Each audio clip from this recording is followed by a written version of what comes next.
रेत का ice house. एक दौर के सुनहरे सहरा में 7 साल की एक खूबसूरत बच्ची रहती थी जिसका नाम उमैरा था। उमैरा के चमकते हुए आंखें, गुलाबी गाल और ख्वाबों से भरा दिल था। इसकी सबसे अच्छी दोस्त एक प्यारी सफ़ेद बिल्ली थी जिसका नाम लूलू था।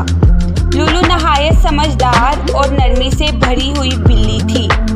एक दिन उमैरा ने दरख्त के नीचे बैठकर लूलू से कहा, क्या मज़े की बात हो अगर हम सहरा में एक आइस हाउस बना लें।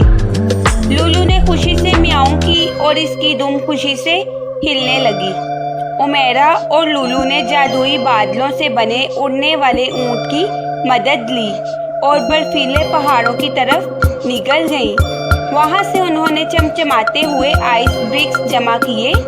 वापसी पर वो सहरा के एक ऊंचे टीले पर पहुंची और अपना ख्वाबों का आइस हाउस बनाना शुरू किया।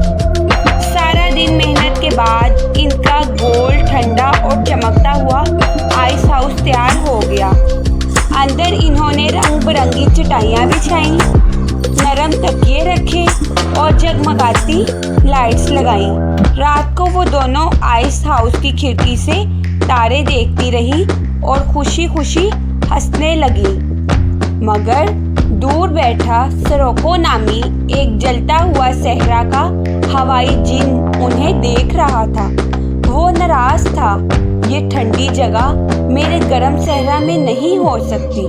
सिरोको ने गुस्से से कहा। रात को जब उमैरा और लूलू सो रही थी, सिरोको आया और अपने गर्म झोंकों से आइस हाउस को पिघला दिया।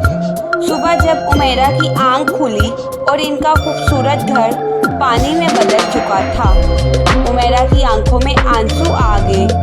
ये किसने किया? उसने कहा। लूलू ने इसके आंसू पोंछे और उसे तसल्ली दी। उमैरा ने हिम्मत से कहा, हम दोबारा बनाएंगे, लेकिन इस